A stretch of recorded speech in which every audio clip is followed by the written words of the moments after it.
Welcome to the Sleeping Barber podcast. This is a great moment. The big applause, right? Is it coming?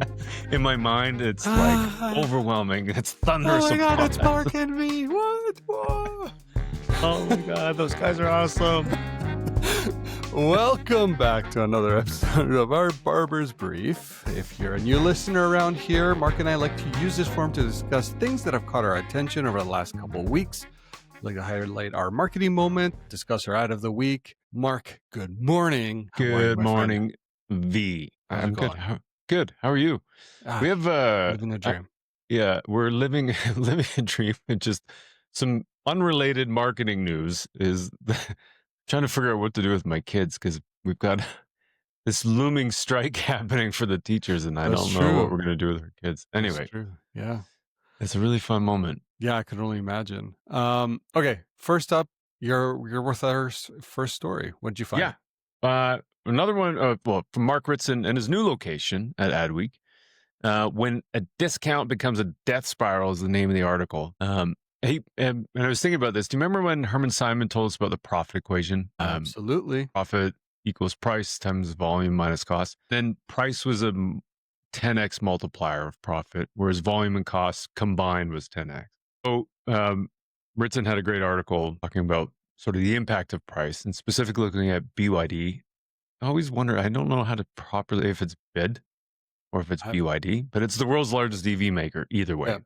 Yeah. They have $100 billion in revenue. And it sounds really good, but there's a problem with that they're in genuine peril because they forgot Herman's basic principle. BYD set a really, really low price, like 30 to 50% below Tesla. And then they discounted those prices by another 20% anytime Tesla is changing their pricing. The Chinese government stepped in and told them to stop the rat race competition. And so Herman had warned us about this a long time ago in that episode. You can cut price to spike volume, but there's a huge cost for that. So if you cut price by 20%, it doesn't mean you're taking 20% out of your profits. Research from Wharton has confirmed this, and I know Herman had talked about it a lot. You can actually, a 20% price cut can completely decimate all profits. Yeah. And so it's really important. It's a much bigger factor than sales growth or cost cutting, like volume or cost cutting. Mm-hmm. Mm-hmm. And so when you discount, you may see a jump in sales, and we've lived this, and I'm sure a lot of us that are listening have lived this. You discount Absolutely. because you want to see the sales spike, but you always wonder if they're going to come anyway, and if you're just pulling them forward, and you're ending up making inferior margins. But then you hit a dry spell, and then you run another promotion, and then another, and so Ritson argues that this promotional dependence turns into addiction, and then eventually in desperation. And in the case of BYD, gross margins are down. Quarterly profits have slumped to 30%. They have an insanely risk debt ratio, and $45 billion vanished from their valuations. Discounting, the takeaway here from Ritson is that it's advertising cocaine. Marketers say plenty of things about how brand building builds business, but his takeaway is we need to really start talking more about how discounting knocks it down. Tricky part is, and remember we talked about Herman with this too, it's not always the objective. It sounds like you should be going for profit. Yeah. But it's not always what people are incentivized by. So I don't know. What do you think? Well, first of all, the reason why we used to close our episodes, Go Chase Profitability, was basically because of this exact thing, is to remind everybody what matters at the end of the day is profits. If you want to drive a healthy business, I don't want to say I'm not surprised. I'm surprised like a large organization like BYD hadn't really figured that out. And I don't know if it's because the Chinese government's been able to bail them out. It's a really, really difficult thing to get out of. And now it may require more of like, I don't want to call it a rebranding, but like, how are you going to make a case that now you should be making more for every vehicle that you sell? When a consumer has already been almost trained that no, like it's on the cheaper end, I'll be able to get into an EV for a lot less than it is, say, a Tesla. Yeah. Their biggest USP, maybe, who knows? Obviously, we don't live in the market, so we don't know what kind of their marketing activity looks like and things to that effect. The only thing I want to say is be careful out there. Price is so important, everyone, and just don't discount for the sake of discounting. And we both have a shared experience in retail, and it felt like that's the only thing we were ever doing. And it is kind of a race to the bottom until there's a year where you have to try to reset yourself. And, anyways. Yeah. What do you got? Well, Nike marketing plans in focus ahead of crucial year for sporting events. Oh yeah, it's a big year coming up. Huge year. Right. So Nike is actually basically loading the cannons for 2026. They just bumped their marketing spend by 9% to $1.63 billion. You never hear about anyone reducing, but Nike goes and you hear everybody reducing their budget. Mike is like, no, we're going to go in another direction. Yeah. We're going to go up. As a year for a monster year, we have the World Cup with the Olympics. I think Brazil, France, England, powerhouse teams they sponsor. Oh, and they're teaming up with Kim Kardashian and Nike Skims to win back women in athleisure as well. So my takeaway is that this feels like Nike's hitting a reset. For decades, they've owned these global sporting moments. Remember the Brazil airport ad back in 94, or Find Your Greatness during the 2012 London Games. Those weren't just ads. They were cultural events, anthemic, if you will. But now in the last few years, they've lost that momentum. We've talked about this numerous times on the podcast. Yeah. And Hoka have eaten into running. So did On running as well. Lulu carved up a women's performance. And even in China, Nike's not the automatic choice anymore. The World Cup and the Olympics feel like Nike saying, don't forget who we are. And that's what's going to be interesting. Now, for me, it's fascinating because Nike's always been that brand that defines the stage. It's always been that peak performance. But now the real question is whether the stage is still in place where the battles are won, or if the real game is happening in all the little niche communities and challenger brands that are growing rapidly. So my question to you, would a younger Gen Z consumer even remember those iconic Nike campaigns, or is Nike trying to win nostalgia points with us instead of them? This is a good question, and I have the exact correct answer. Attaboy. That's why I'm asking you. My oracle. And they don't. I don't think the majority of them do have any recollection of those ads of times gone by. But that's why they do them. So I think that's the point about refreshing creative. Same thing for Star. They're not Star Wars, but same kind of idea. Like the Star Wars 4, 5, 6 that you and I grew up with is a totally different, but also exactly the same as 7, 8, 9 that came out just most or recently. 1, 2, 3 or 1, 2, 3 exactly.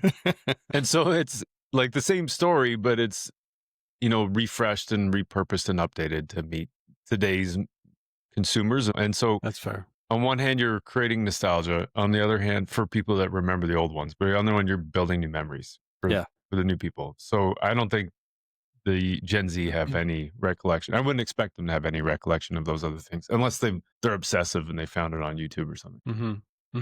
Oh, okay. Next story. What'd you find? I found one. High tension media is more profitable. From a new report from Peter Field, Lumen, and Newsworks.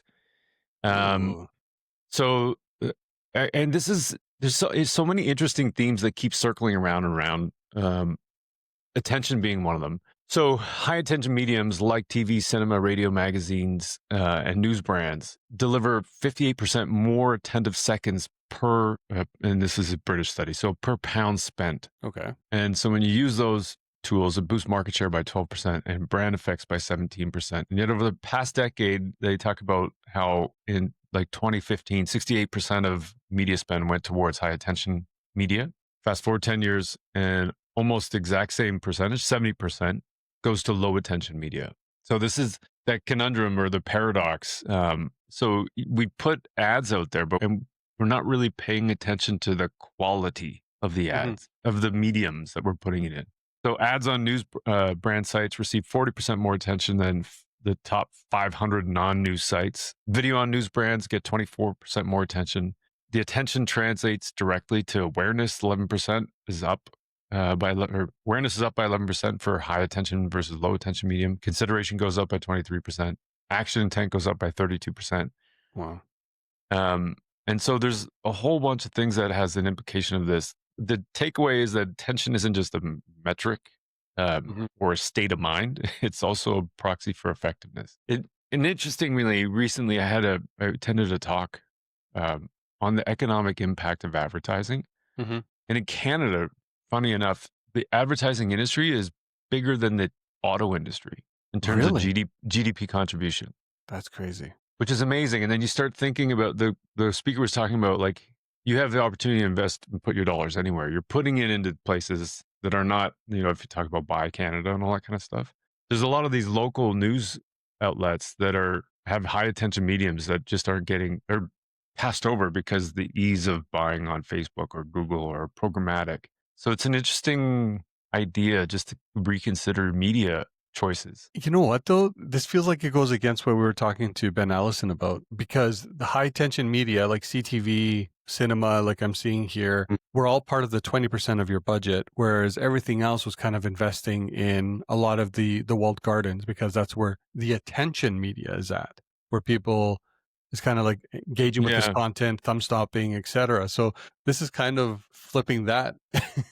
Well, a little I think bit. it is, but it isn't. I mean, like, and we've got an upcoming episode with we'll tease this again later, but with Dr. Augustine Fu, which, like, his take on it was, don't add audience expansion networks.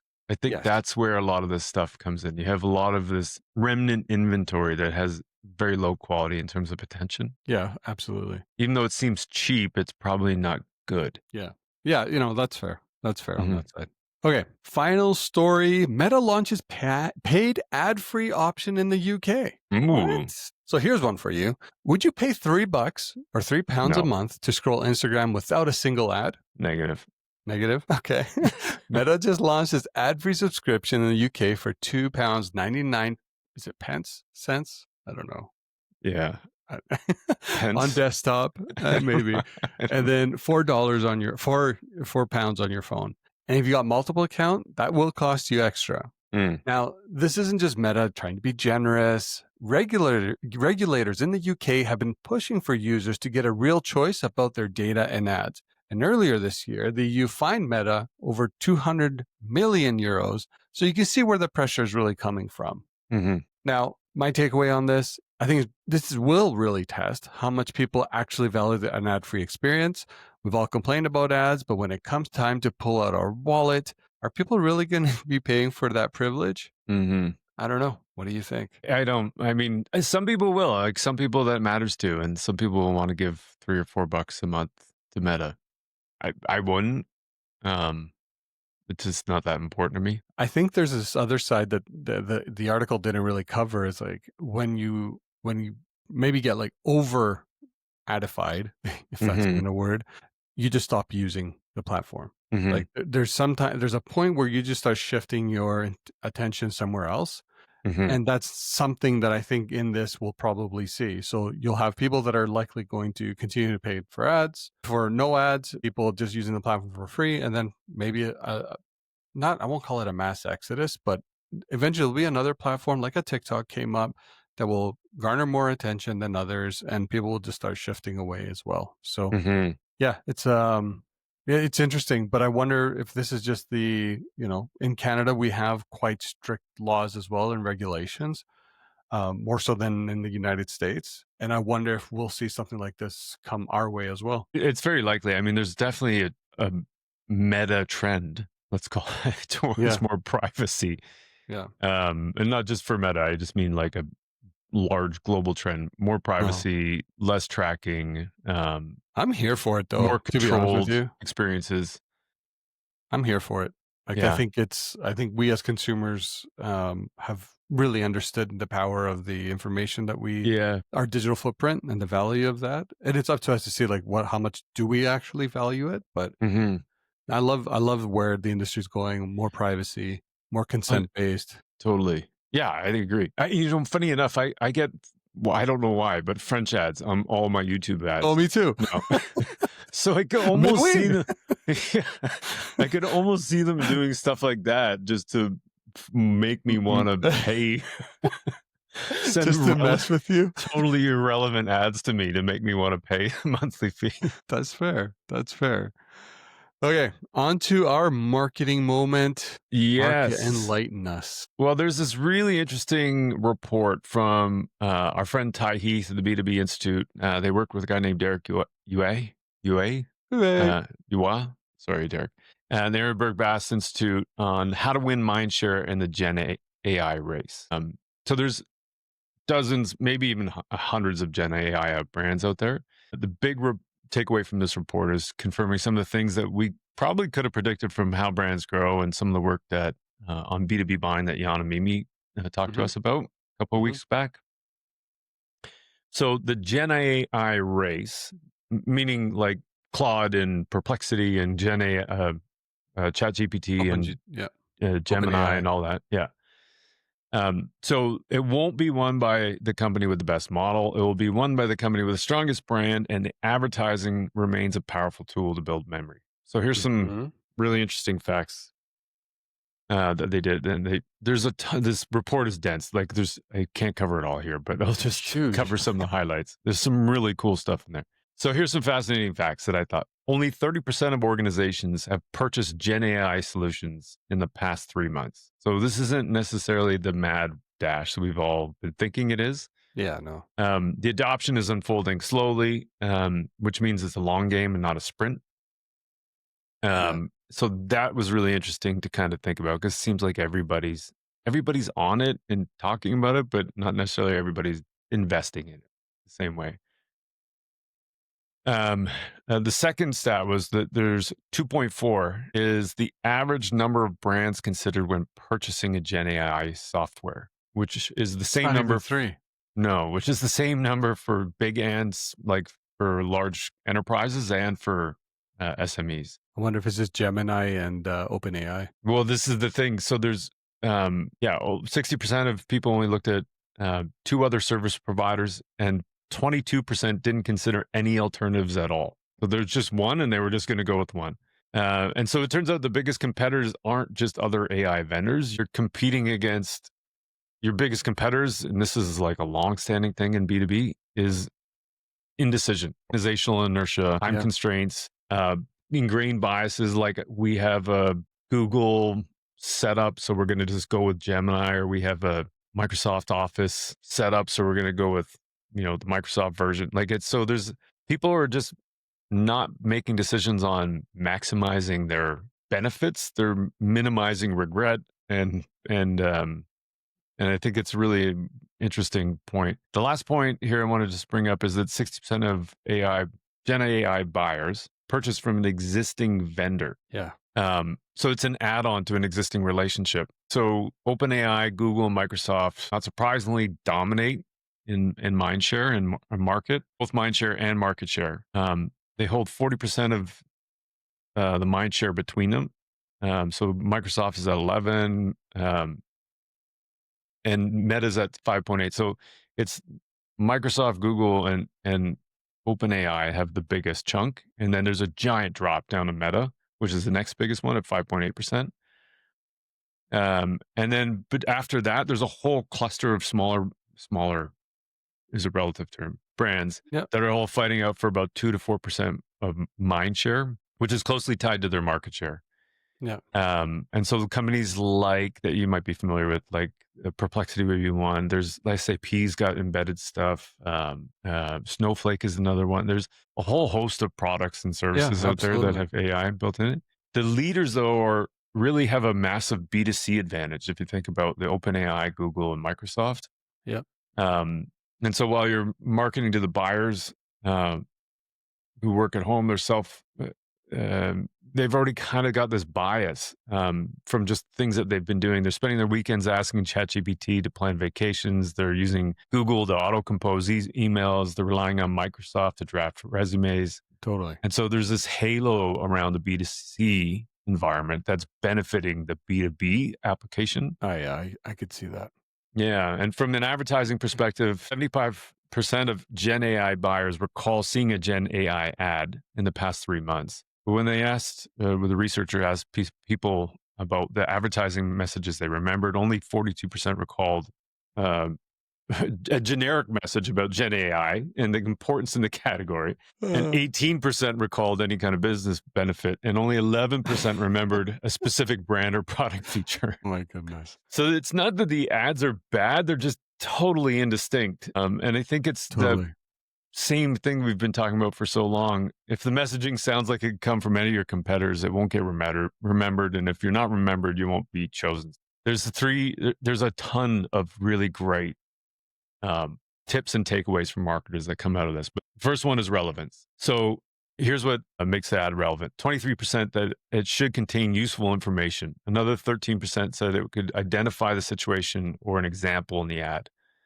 And so the disconnect is that a lot of marketers are pitching tomorrow's innovations with this stuff, but they're neglecting the current solutions or problems that people have. The current use cases, yeah. Yeah. So relevance isn't necessarily from a novelty kind of approach. It's like, I need to solve a problem today, and here's the real problem. As mundane as that might sound. Right. The second takeaway is go for salience, not general awareness. And so this is especially true for challenger brands with low mental and market penetration like Claude, Perplexity, SAP, Snowflake. So the idea there is that they did some research and looked at the category entry points of all the different brands. And so those are the moments when buyers think, I need a tool for X, and looking at the brands that are winning there. The leaders that we talked about, OpenAI, Gemini, and Microsoft, dominate on communication and creativity tasks like brainstorming, writing, summarizing, slide making. So these are low friction points that span every level and every department. But there's a huge open area for any brand to jump into the category entry point around productivity and operations, talking directly to CFOs, IT leaders, the people who control budgets. There's a huge opportunity on mental real estate there. It's just hiding in plain sight. And so that's a really important one. And then the third point that's, I think, an important takeaway is focus on what's driving adoption. So understanding the customers first, rather than just saying that you have this tool. So this was interesting to me. 39% of the people were somewhat more likely to use Gen AI for tasks they enjoy rather than ones they avoid. Really? Yeah. So it's not a huge difference, but it's an interesting point. Like, power users lean in to do things better than how they already do it. And there's a really interesting thing there. Like, so an AI scientist may ask AI to sharpen the questions or take another perspective on their takeaways. The thing that I thought was really interesting is a lot of people don't want to start from scratch. They want to feel like a hero in their own story, and so they want to give a rough draft to AI. And so building off of that and interacting with it as opposed to giving me the answer. So I thought that was kind of interesting. So like, that's a really important way to consider how people are wanting to use it, not just like that you can do this and it's going to solve all your problems. It's more like be a partner. Yeah. No, get this. First of all, it's a fantastic report. It's really interesting because the first three brands that people think about, obviously it's going to be Google's probably the order's like OpenAI, being number one, Gemini, and then Microsoft, or Microsoft Gemini. The reality is Microsoft's Copilot is powered by OpenAI. I know. Technically, the largest share is OpenAI. Yeah. Right, in this current race. However, if I just look at my focus group of one here at work, we have an internal AI tool, but they've also enabled us to use Gemini because we're on the Google suite as well. Yeah. So it's the combination of both that I find that I use them differently. Anything on Gemini, I use that it's really from a communication perspective because it's embedded in your emails and things like that. Whereas more complex questions and because I can create my own Copilot within the work one, I deviate to more of that solution orientated prompting in the localized tool. So I think, but we as consumers also have our own habits now that are starting to form. And I think there's a moment in time here where we can test other platforms and things like that, but at some point you're just going to net out which one you believe is going to do the best. And I think that will also translate to the B2B world as well. Anyways, that's really good. Thanks for long, but there's just a ton of stuff in there that's really interesting. No, absolutely. Are you ready for the ad of the week? Interestingly enough, yes. See what I did here? You scoundrel. Yeah. So Anthropic launches its first major brand campaign for Claude. I know we've both used the Claude product on and off. I haven't gone back to it. I've kind of been using like OpenAI more again recently. Anyways, they dropped their first major paid ad push for Claude, the AI model it develops. The campaign is called Keep Thinking. It positions Claude not as a gimmicky tool, but as a thinking partner for serious problem solvers. So as you're probably watching this, and I'll overlay it obviously for YouTube viewers, you'll have a sense that this is positioned very more on the business end. But if you can imagine this, for those that are listening right now, the hero opens with somewhat of a bleak line. There's never been a worse time. And then it pivots. There's never been a better time to have a problem. It shows the complex real world challenges. Think about like medical diagnostics, educational gaps, and suggests Claude can help tackle them. Mm-hmm. The visuals include real Anthropic researchers and creators, like people behind poetry, camera, and out of home, print, and digital placement. But it also ends with like 3 key phrases like keep creating, keep researching, keep learning, keep coding, keep thinking. Mm-hmm. Now, the media spread is broad. So live sports, streaming, podcasts, out of home influencers, you can see it almost everywhere. I haven't seen it in Canada, to be honest with you. Maybe it's everywhere else. Maybe it's more in the United States. I go into Claude all the time, so I'm not sure if I've seen ads within Claude, but I don't know if I've seen ads outside of Claude. Yeah, I think for me, like the strategic move here is like it represents Anthropic's formal move into product-led marketing, into a full brand territory. You know, you were talking about this earlier in the report, like they want to try to create and build that mental availability, the mind share of their product. I think it's important, and being it very positioned as more of a business tool, or I don't want to call it a thinker's tool. I think is a really interesting take for them to see how they can almost, I don't know, separate themselves from the OpenAIs of the world. The campaign arrives in a competitive AI branding moment. OpenAI had recently run a mass campaign during the Super Bowl last year. Claude's entry into brand advertising signals a growing arms race among AI players. Again, just going back to the report that you were just talking about.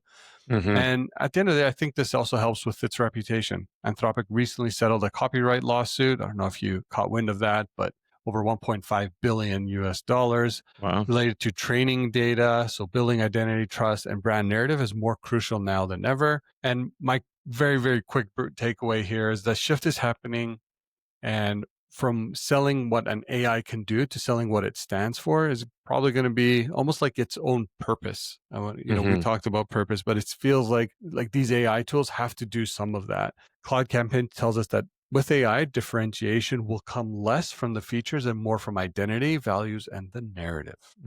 Hey, I mean, it's especially in the heels of that other report that I was just talking about. It fits a lot of those check boxes. I feel like, having looked at the ad, there's an opportunity for them to be more branded even than what they are. Yeah, because there's a whole bunch of random stuff that's in there that like could be better branded, I think, in my opinion. But what do I know? But I think the playbook is really interesting in how they're positioning it. I think that's kind of on point with those category entry points. It's not just an AI for all people. It's for problem solvers. You know what I mean? And people that identify themselves as that. It almost feels like little Apple-esque, a dare to be different in a way. Totally. Maybe not as executed as well, but it almost feels like that. It's like, if you're a thinker, a problem solver, use our tool, because we're the ones that, do it better or do it differently. So yeah, I agree with that. Yeah, it's cool. It's interesting seeing all this play out in real time. Yeah, no kidding. Yeah. So what's coming up next week, Mark? Well, we teased it a little bit earlier. Yeah. And so next week, we've got Dr. Augustine Fu coming on to talk to us about all things on ad buying, ad fraud, improving ad spend, like just such a practical, insightful conversation around how to do more with less and just be better. Absolutely. It's so good. It was a really great episode. It was a great episode. And Augustine was incredible in his entertaining all our questions. And if those that may have picked up on this a few weeks ago, he did challenge us, like, send me your hardest questions, he said. Yeah. So we were up for the challenge. I don't think we stumped him, but we got some really great nuggets there that I'm sure I feel like he's answered a lot of these before. Probably. And a quick hit around something we learned about him. He's from Calgary. That's right. Yeah. YYC represent. Yeah, it's kind of cool. It's good. So It's yeah, good. that's going to be awesome episode. And we got a lot of other really good stuff coming up too, which we will tease again later in the future. We will. Okay. Well, thanks again. This was another great episode. Yeah, it was fun. And thanks to you, not just you, V, but Me? you listening. Yeah. For keeping us in your ears. Yeah, we appreciate it. All right. Talk Bye. soon.